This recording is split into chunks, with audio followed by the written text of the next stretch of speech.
Let's keep looking. If any man lack wisdom, that means mankind. So if any of you lack wisdom, let him ask of God that giveth to all men liberally, and God will. If you'll ask him in faith, if you'll ask him because you love him and you want to know more about him. Now, if you ask because you're for stingy reasons, you want to be smarter than everybody, or, when you want to look good in front of people like that, God's not in all that.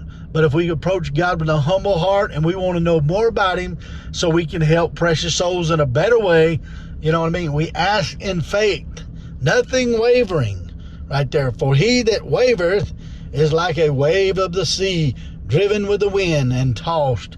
And he tells us, don't be tossed to and fro with every wind of doctrine that comes along, right there.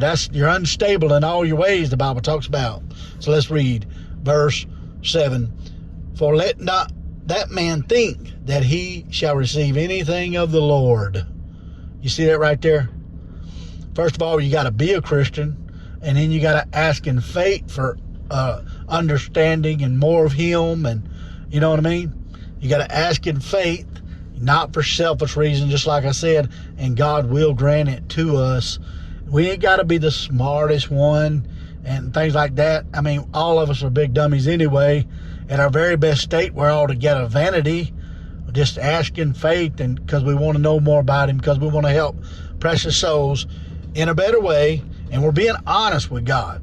That's the key to serving God. I want you to get that.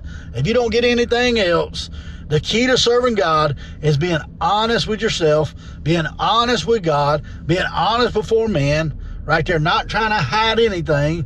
You're just trying to be more honest before the Lord, right there.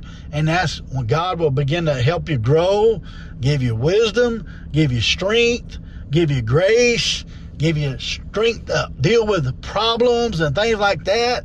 I mean, when we first become a Christian, I mean, we're all over the place. We don't know nothing about serving the Lord or trusting the Lord. We ain't had no experiences in God. You got to realize, God, you got to go through some things that you may grow through some things right there.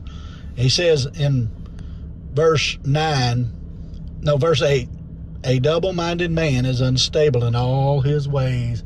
What does double-minded mean? You're thinking on the world, and then you're trying to do God's will. You're thinking on the world, then you're doing God's will. Yes, God's merciful. Yes, we confess those sins to God. But if we're all worldly all the time, we can't expect to get nothing from God right there. We got to cast off the world. He says, a double-minded man is unstable in all his ways.